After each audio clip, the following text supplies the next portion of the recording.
There is a particular kind of loneliness that accompanies wisdom. It is not the loneliness of isolation, nor the kind that comes from being physically separated from others. It is something far more profound, far more unsettling. It is the loneliness of seeing what others refuse to acknowledge, of understanding what most will spend their entire lives avoiding. The wise do not walk among us as celebrated heroes or revered teachers. They walk as ghosts in a world that has convinced itself it is awake, while still dreaming the deepest of dreams. Ibn Arabi, the great Sufi mystic and philosopher, understood this truth with a clarity that burned through the comfortable illusions of his time and continues to illuminate the shadows of ours. His words echo across centuries with a warning that most will never truly hear. The wise are not accepted, they are feared. And in that fear lies one of the most revealing truths about human nature, about the architecture of our societies, and about the invisible walls we build around our consciousness to protect ourselves from transformation. Consider for a moment what it means to be truly wise, not knowledgeable, not intelligent, not educated in the conventional sense. True wisdom is something altogether different. It is the capacity to see through the veils of illusion that most people mistake for reality itself.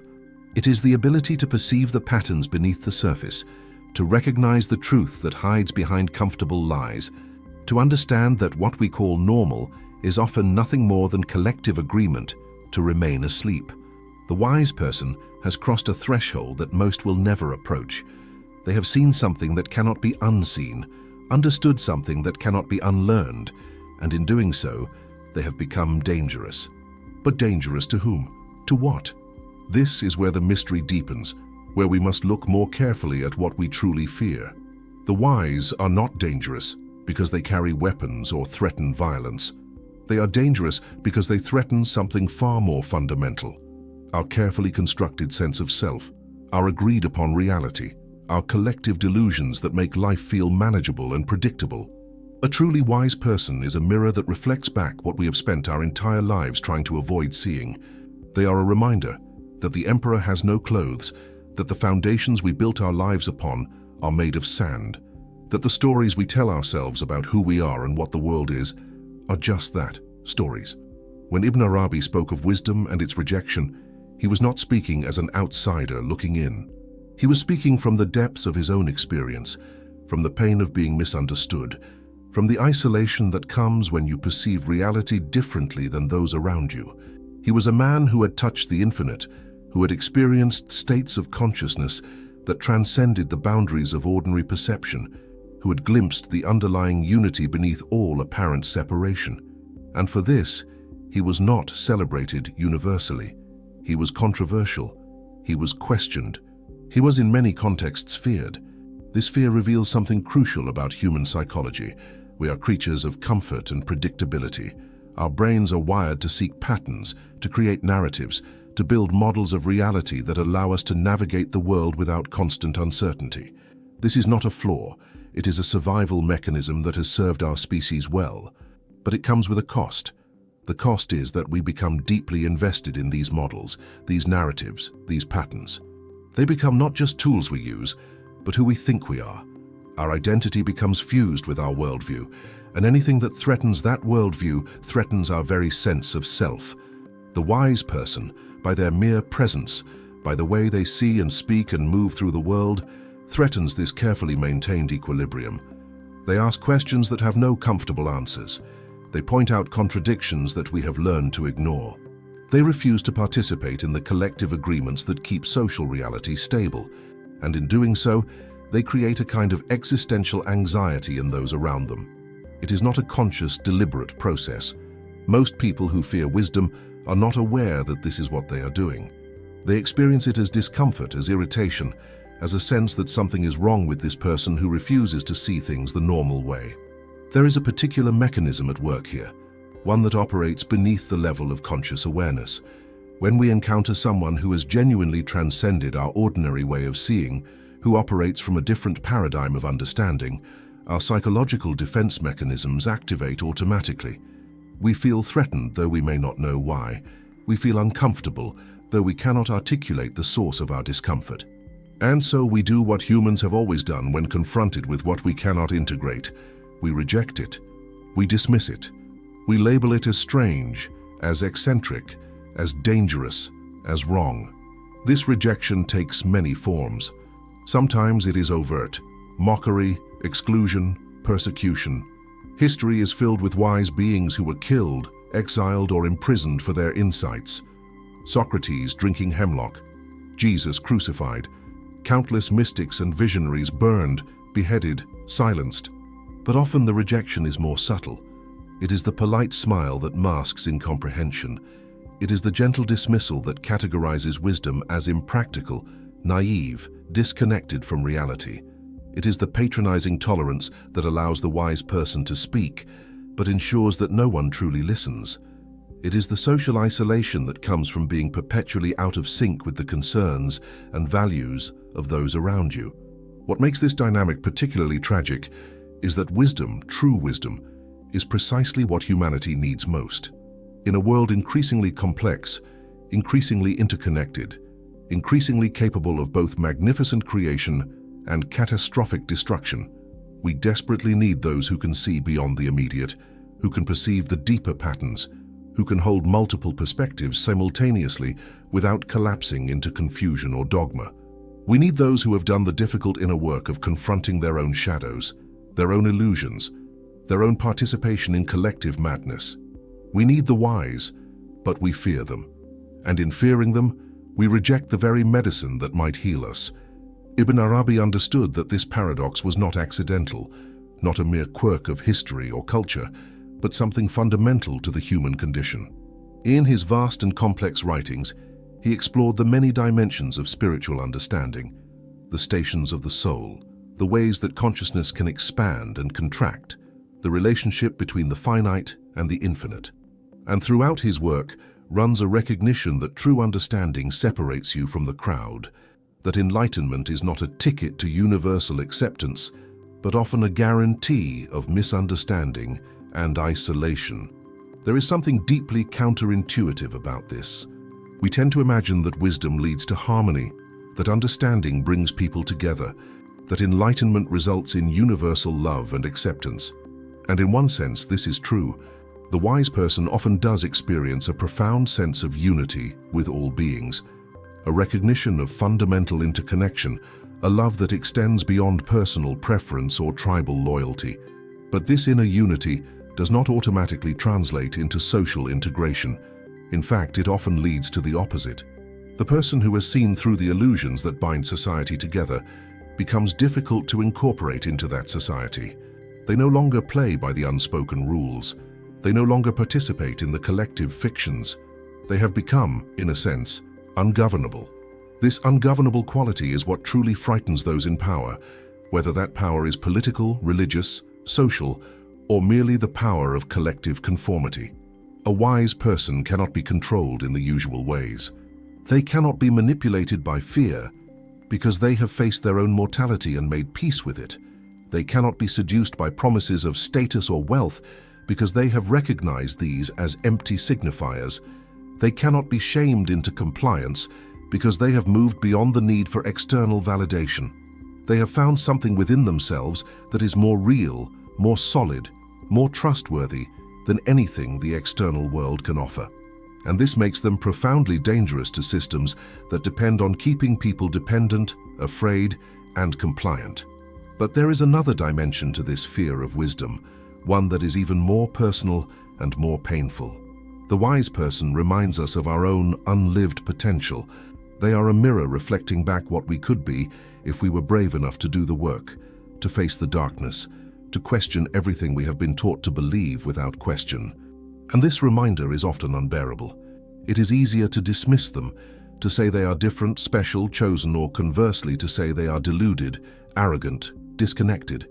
Either way, we protect ourselves from the uncomfortable recognition that we too could embark on this journey. We too could wake up. We too could become wise, but it would cost us everything we think we are. This is the price of wisdom that few are willing to pay. It requires a death before death, a dissolution of the familiar self, a willingness to live in uncertainty and ambiguity. It requires giving up the comfort of being right, the security of belonging, the validation of being understood and accepted by those around you. The wise person has paid this price, and in doing so they have become free. But freedom, real freedom, is terrifying. We say we want it, but what we usually mean is that we want freedom within certain boundaries, liberation that does not disrupt our fundamental sense of identity, enlightenment that leaves our ego intact. True wisdom offers no such compromise. It demands everything. And so we fear it. Ibn Arabi lived this truth. His life was a testament to the cost and the glory of genuine spiritual realization. He wrote prolifically, producing works of such depth and complexity that scholars are still unraveling their meanings centuries later. He traveled extensively, engaging with diverse spiritual traditions, integrating insights from multiple sources into a comprehensive vision of reality that was both profoundly Islamic and transcendently universal. He experienced states of consciousness that took him beyond the boundaries of ordinary perception, into realms where the distinction between self and other, human and divine, particular and universal, dissolved into a recognition of fundamental unity. And yet, despite his gifts, despite his insights, despite his genuine realization, he was not universally embraced even within his own tradition. Some celebrated him as one of the greatest spiritual masters who ever lived. Others condemned him as a heretic, as someone who had gone too far, who had blurred necessary boundaries, who had claimed things that should not be claimed. The debate about his teachings continues to this day, nearly 800 years after his death. Some see him as a saint, others as a danger. This is the fate of wisdom. It divides, it provokes. It cannot be easily assimilated or comfortably ignored. There is a particular teaching of Ibn Arabi that illuminates this dynamic with striking clarity. He spoke of the concept of the perfect human, the complete person who has realized their full potential and become a channel for divine wisdom and compassion. But he also recognized that such a person would necessarily be misunderstood by most. The perfect human walks in the world, but is not of it. They engage with others, but from a different center. They speak a language that sounds like the language everyone else speaks, but carries different meanings, points to different realities. To those still identified with their limited sense of self, still trapped in the prison of their own ego, the perfect human appears as a threat, as someone who has violated the boundaries that keep reality manageable and controllable. This is not a judgment against ordinary consciousness. Ibn Arabi was deeply compassionate, recognizing that each person is at a particular station on the spiritual path, that everyone is exactly where they need to be in their journey. But he also did not shy away from describing things as they are, from acknowledging that different levels of consciousness perceive reality differently, and that communication between these levels is fraught with difficulty. The wise do not speak down to the unwise, but neither can they pretend that they see what they no longer see, believe what they no longer believe, accept limitations that they have transcended. There is something achingly lonely about this position. Imagine seeing clearly while everyone around you insists that what you see is not there. Imagine trying to describe a dimension of reality that others have no framework to comprehend. Imagine knowing that your words will be misinterpreted, your intentions questioned, your very sanity doubted. And yet, if you have truly become wise, you cannot do otherwise. You cannot unsee what you have seen. You cannot unknow what you have known. You can only speak your truth as clearly as you can and accept that most will not understand, many will misinterpret, and some will actively oppose. This is the burden and the blessing of wisdom. It liberates you from illusion, but isolates you from those still living within illusion. It gives you access to profound peace and understanding, but removes you from the ordinary sources of human connection and validation. It makes you free, but also makes you alone. Not alone in the sense of being without love or compassion. The wise often overflow with both, but alone in the sense of being fundamentally different, operating from a different paradigm, seeing a different world than the one most people inhabit. Modern psychology has begun to recognize some of these dynamics, though often without the spiritual framework that Ibn Arabi provided. We understand now that human beings have a powerful need for cognitive consistency, that we experience distress when our beliefs are challenged, that we tend to reject information that does not fit our existing models of reality. We understand that social conformity is a deep psychological force that being excluded from the group triggers some of the same neural pathways as physical pain, that we will often sacrifice truth for belonging. These insights help explain why wisdom is feared, why those who see differently are rejected, why the comfortable lie is often preferred to the uncomfortable truth. But psychological understanding alone is not enough.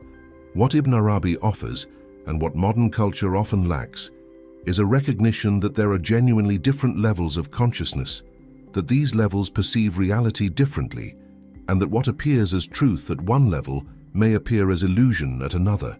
This is not relativism, the idea that all perspectives are equally valid. Rather, it is a recognition that consciousness can evolve, can expand, can mature, and that this evolution brings genuine insight, genuine wisdom, genuine understanding that transcends the limitations of earlier stages. The wise person has undergone this evolution. They have moved through stages of development that most people never complete. They have integrated shadow material that most people keep repressed. They have questioned assumptions that most people never recognize as assumptions. They have died to identities that most people cling to with desperate attachment. And in doing so, they have become something different, something that no longer fits easily into conventional categories or social structures. This is why wisdom so often manifests at the margins of society. The truly wise are rarely found at the centers of power or prestige. They are more often found in obscure places, living simply, speaking to small circles, influencing the world in ways that are invisible to conventional metrics of success and impact. They are hermits, mystics, wanderers, teachers of small groups, writers of books that will not be understood for generations. They are patient because they understand time differently. They are content because they have found something that does not depend on external circumstances. They are fearless because they have already faced the greatest fear, the death of the ego, and discovered that life continues beyond it. Ibn Arabi himself embodied this pattern. Though he wrote extensively and taught many students, he was not a conventional religious authority. He did not seek institutional power or official recognition. He followed the path that opened before him, trusting the inner guidance that came from his direct experience of the divine. He wrote what he was compelled to write, taught what he was called to teach, and accepted that he would be misunderstood. This acceptance is itself a mark of wisdom. The wise do not need to be understood. They would appreciate it, they might hope for it, but their peace and their certainty do not depend on it. There is a profound freedom in this independence from the need for validation. Most of us spend our lives seeking approval, trying to prove ourselves, desperate to be seen and valued by others. This seeking drives so much of our behavior, shapes so many of our choices, distorts so much of our authentic expression. We become performers in a play we did not write, following scripts we did not choose, hoping for applause from an audience whose standards we have internalized but never questioned. The wise person has stepped off this stage. They have remembered who they were before they learned who they were supposed to be. And this remembering, this return to authentic being, makes them incomprehensible to those still performing their assigned roles. But here is where the teaching becomes even more subtle, even more profound. Ibn Arabi understood that this separation between the wise and the unwise is not absolute, not permanent, not ultimately real. At the deepest level, there is only one consciousness, one reality, one being expressing itself through infinite forms and perspectives. The wise person has realized this unity, but the unity was always there.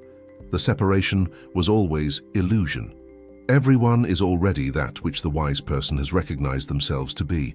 The difference is only in awareness, in recognition, in the dissolution of the veils that obscure this fundamental truth. This understanding brings tremendous compassion. The wise do not look down on those who fear them or reject them. They recognize that everyone is doing the best they can with the level of consciousness they currently have. They understand that fear and rejection are themselves forms of suffering, symptoms of the existential anxiety that comes from living in illusion.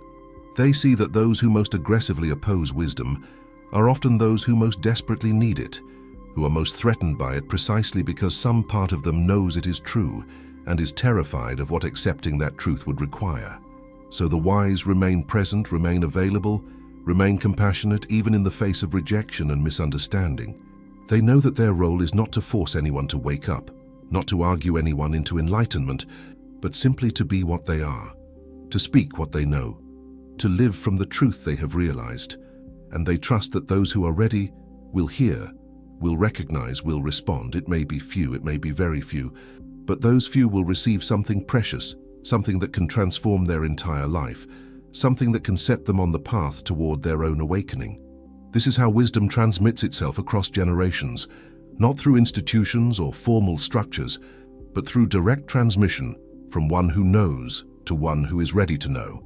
It is an invisible lineage, a thread of understanding that runs through history, connecting those who have genuinely seen, genuinely understood, genuinely realized. Ibn Arabi was part of this lineage, receiving from those who came before him, transmitting to those who came after. And the chain continues, unbroken even in ages that seem hostile to wisdom, even in cultures that have largely forgotten how to value what cannot be measured or commodified. We live in such an age now. Our culture celebrates intelligence, information, cleverness, but often has little place for genuine wisdom. We have access to more knowledge than any previous generation, yet we seem increasingly lost, increasingly anxious, increasingly disconnected from meaning and purpose. We measure everything, optimize everything, seek to control and predict everything. Yet the most important questions, who am I? Why am I here? What is real? How should I live? Remain as mysterious as ever. In fact, they have become more mysterious because we have convinced ourselves that we have answered them, that science and rationality have made wisdom obsolete, that we know enough to do without the insights of those who have traveled to the depths of consciousness and returned with news from the territory. But you cannot replace wisdom with information. You cannot substitute understanding with data. You cannot algorithmically generate enlightenment. The journey inward, the confrontation with self, the dissolution of illusion, the recognition of fundamental truth, these require something that no technology can provide, no institution can manufacture, no system can guarantee. They require courage, dedication, surrender, and grace. They require a willingness to die before you die, to lose yourself in order to find yourself, to sacrifice everything you think you know for something you cannot name, but somehow recognize as more true than anything you have previously believed. And those who make this journey, who pay this price, who undergo this transformation, they will still be feared. They will still be misunderstood. They will still be rejected by many. Because the fundamental dynamics that Ibn Arabi described have not changed.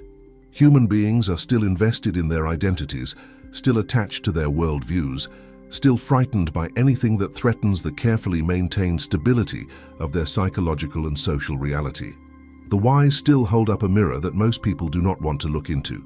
They still ask questions that have no comfortable answers.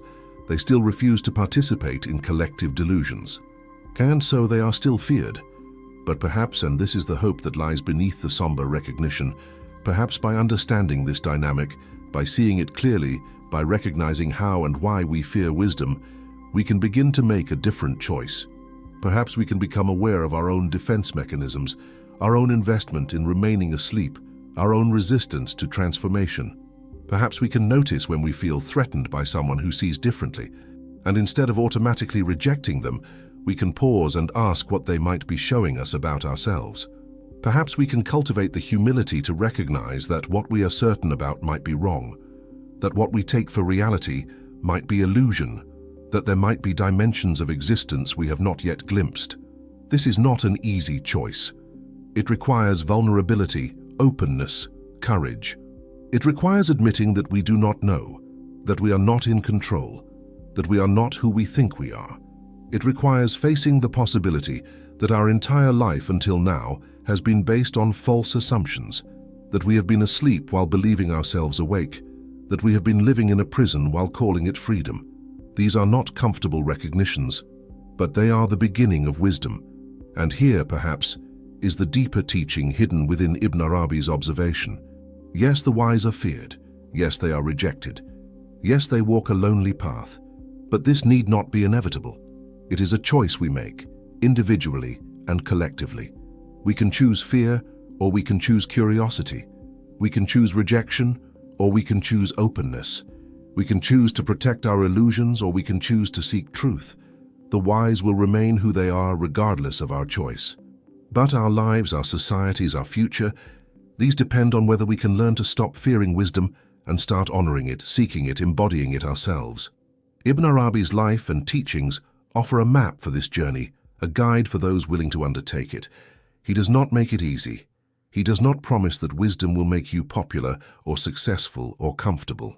He promises only that it will make you real, that it will connect you to the source of all being, that it will reveal the truth that has always been present but obscured by the veils of ego and illusion. And for those rare souls who value truth more than comfort, who crave reality more than validation, who seek liberation more than security, this is enough, more than enough. It is everything. The wise are feared because they are free. And freedom, real freedom, is the most revolutionary force in existence. It cannot be controlled, cannot be predicted, cannot be domesticated. It is wild, spontaneous, authentic. It threatens every system built on control and conformity. It reveals the arbitrary nature of boundaries and categories we have mistaken for reality. It invites us into a larger space, a deeper mystery, a more profound truth than we can comfortably contain. So yes, the wise are feared. But perhaps what we truly fear is not them, but what they represent. The possibility that we too could be free, could be real, could wake up from the dream we have been told is life itself. We fear not their wisdom, but our own potential for it. We fear not their difference, but the possibility that we could become different too. We fear not their isolation, but the journey we would have to take to join them in that rare and precious understanding. And in this fear lies both our greatest obstacle and our greatest opportunity. For what we resist, we empower. What we fear controls us. But what we face with courage, with openness, with genuine willingness to see, this we can transform. We can transform our relationship to wisdom. We can transform our reaction to those who embody it. And ultimately, we can transform ourselves. Ibn Arabi knew this. He lived it. His words across the centuries are not just observation, but invitation. Yes, the wise are feared, but you do not have to fear them. You do not have to reject what they offer. You can choose differently. You can choose to listen when wisdom speaks, even if it speaks uncomfortably. You can choose to look when wisdom shows you something, even if what it shows is difficult to see. You can choose to open when wisdom invites, even if opening requires letting go of everything you have held onto for security. This choice will not make your life easier. It may in fact make it harder, lonelier, more challenging, but it will make it real.